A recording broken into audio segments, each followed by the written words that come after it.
Covering news where you live. This is 5 News at 10.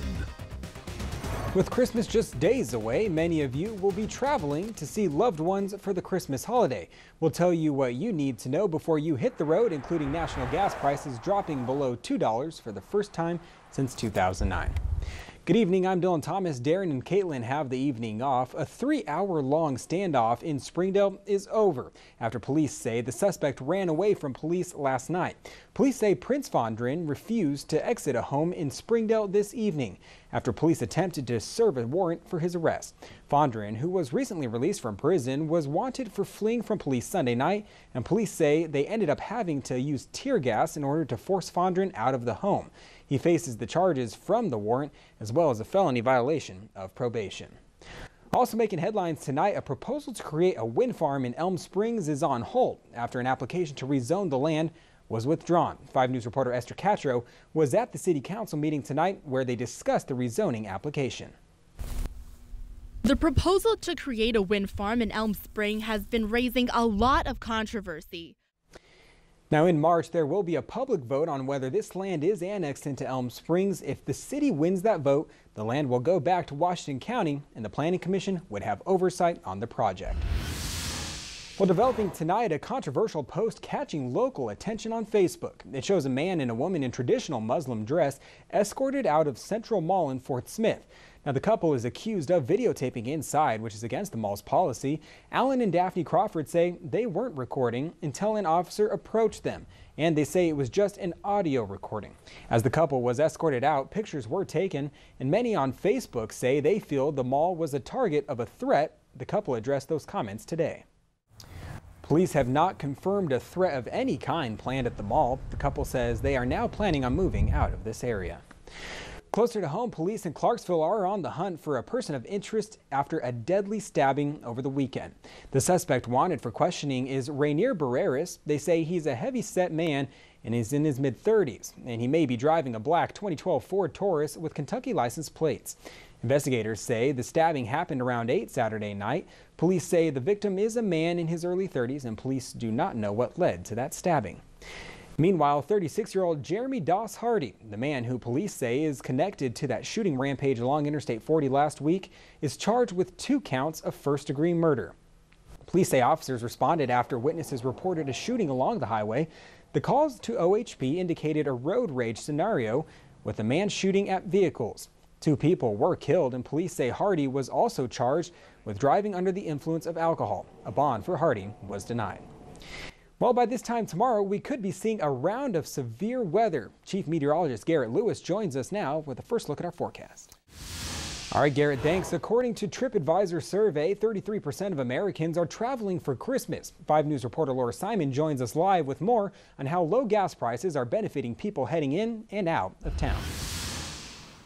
All right, Laura, thanks. The other busiest traffic day will be the Sunday after Christmas, as many drivers will be returning home before they go back to work on Monday. This, according to holiday travel tips from WAZI.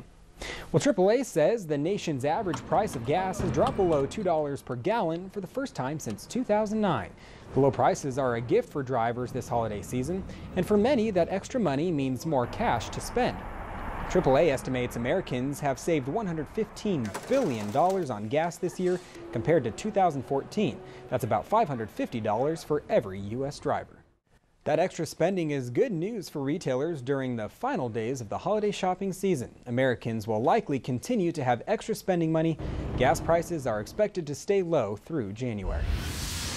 With just a few days until Christmas Eve, most churches are making their final preparations for their masses and services. New at 10, 5 News reporter Amy Slanchik spoke with the church leaders about how everyone is getting ready. Thompson says the service at First Baptist Church will be at 5:30 Christmas Eve. You can also watch the church's music program on Christmas Eve after our 10 o'clock newscast here on 5 News.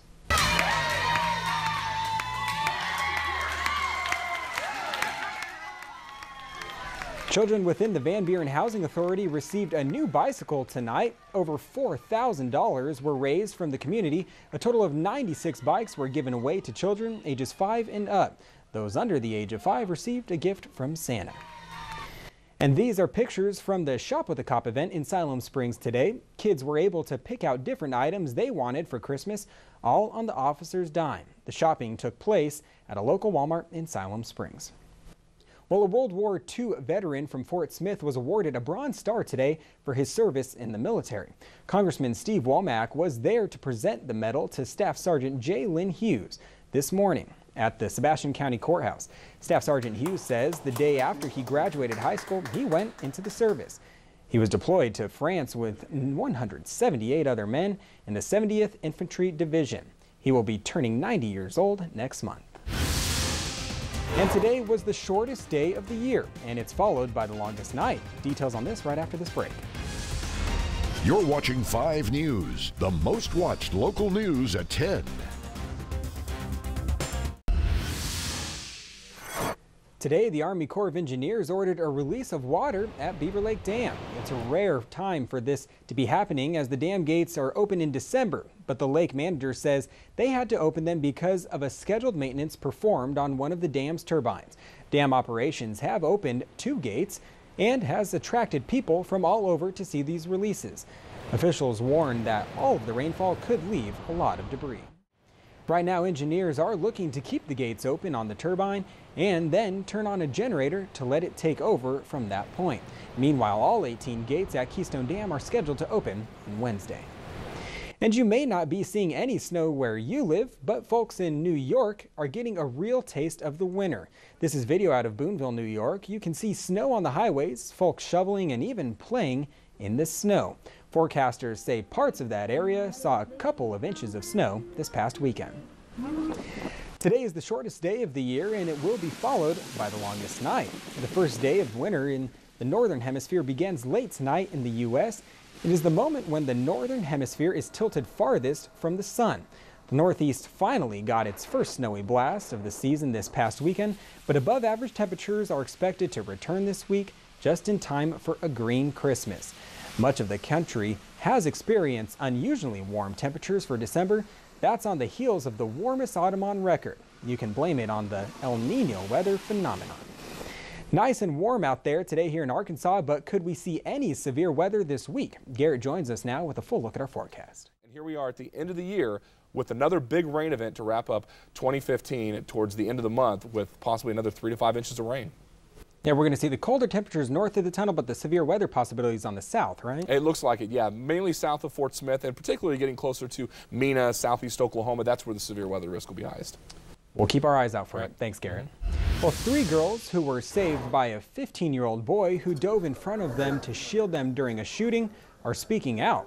Friends and family held a candlelight vigil for Xavion Dobson on Friday, a day after the shooting in Knoxville, Tennessee. One of those 3 girls he saved says if it wasn't for him, they probably would have been shot instead. Police say 3 males believed to be responsible for that shooting had ties to local gangs.